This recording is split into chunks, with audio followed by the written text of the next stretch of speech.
Hi friends, welcome to Mek'skitchen. இந்த வீடியோவில் ரவை உருளைக்கிழங்கு வச்சு பூரி எப்படி செய்கிறதுன்னு பார்க்கலாம். ரொம்ப டேஸ்டான ஒரு ரெசிபி இது. முதல் என்ன பண்ண போகிறோம்னா, அரை கப் ரவை, ஒரு கப் ஹாட் வாட்டர் எடுத்திருக்கேன். அதாவது கரெக்டாக சொல்லணும்னா 30 ml ரவை எடுத்திருக்கேன், 60 ml ஹாட் வாட்டர். இதை ரெண்டையும் நல்லா மிக்ஸ் பண்ணிவிட்டு நம்ம அப்படியே ஒரு 10 நிமிஷம் வச்சிடலாம். ரவை நல்லா வேகணும். இப்போ 10 நிமிஷம் ஆயிடுச்சு. ரவை நல்லா எல்லா தண்ணியை அப்சர்வ் பண்ணி நல்லாவே வெந்திருக்கு. இப்போ இது கூட நான் ஒரு கப் உருளைக்கிழங்கு, அதாவது 60 ml அந்த மெஷரிங் கப்பில் உருளைக்கிழங்கு எடுத்திருக்கேன், வேக வச்ச உருளைக்கிழங்கு. 1 டீஸ்பூன் சின்ன ஜீரகம். இதுக்கு தேவையான உப்பு இதையும் சேர்த்துக்கலாம். இப்போ நான் கொஞ்சம் கட் பண்ணி வச்ச மல்லித்தலை அதை சேர்த்துக்கிறேன். 1 டீஸ்பூன் சில்லி ஃப்ளேக்ஸ் சேர்த்துக்கிறேன். நல்ல காரம் சாப்பிட்றவங்க இன்னொரு ஸ்பூன் கூட சேர்த்துக்கலாம். அதோட க்ரீன் சில்லியும் நீங்கள் சேர்த்துக்கலாம் இதில். இப்போ எல்லாத்தையும் நல்லா பிசைஞ்சு விட்டுக்கலாம். தண்ணி எதுவும் சேர்க்க தேவையில்லை. நல்லா எல்லாம் மிக்ஸ் பண்ணி விட்டுக்கலாம். இப்போ எல்லாத்தையும் நல்லா பிசைஞ்சாச்சு. இப்போ நான் கொஞ்சம் கோதுமை மாவு எடுத்திருக்கேன். இது 120 ml கப்பு. கொஞ்சம் கொஞ்சமாக சேர்த்து நம்ம நல்லா பிசைஞ்சுக்கலாம்.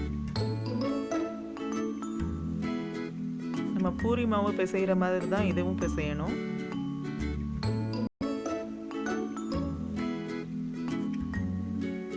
இப்போ நான் எடுத்து வச்சிருக்க எல்லா கோதுமை மாவையும் சேர்த்து நல்லா மாவு பிசைஞ்சாச்சு. இதில் இப்போ கொஞ்சம் எண்ணெய் சேர்த்து நல்லா பிசைஞ்சுக்க போகிறேன்.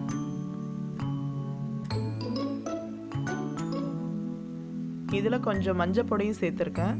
வேணும்னா சேர்த்துக்கலாம், இல்லைன்னா அதை அவாய்ட் பண்ணிக்கோங்க. மஞ்சள் பொடி சேர்த்தா கலர் ரொம்ப நல்லா இருக்கும். இப்போ எண்ணெய் சேர்த்து நல்லா பிசைஞ்சு விட்டுக்கலாம்.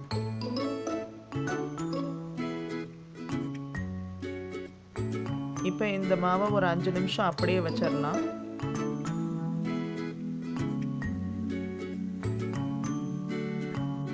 இப்போ 5 நிமிஷம் ஆயிடுச்சு. மாவு நல்லாவே சாஃப்டாக இருக்கு.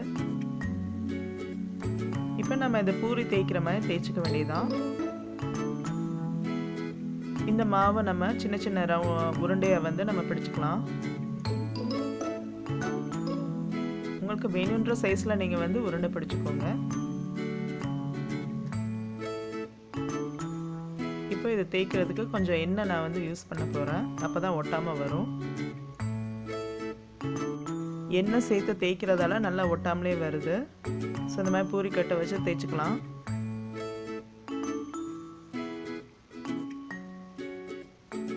பூரிக்கு எப்படி தேய்ப்போமோ அதே மாதிரி தான் தேய்ச்சிக்கணும் இதுக்கும்.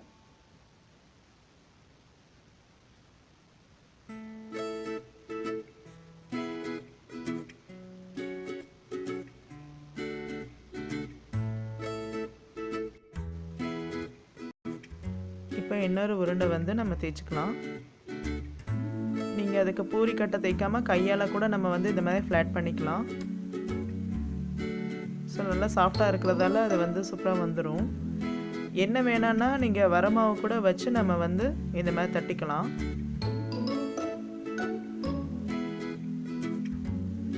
அவ்வளோதான்.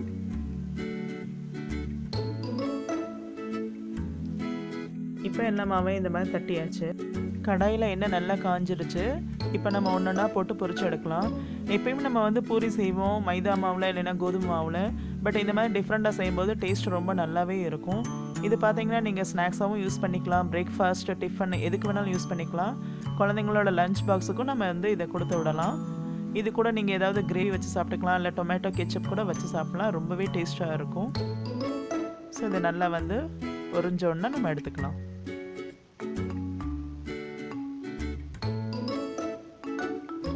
இப்போ 2 பக்கமும் நல்லாவே ஃப்ரை ஆகிடுச்சு. நம்ம இதை எடுத்துடலாம்.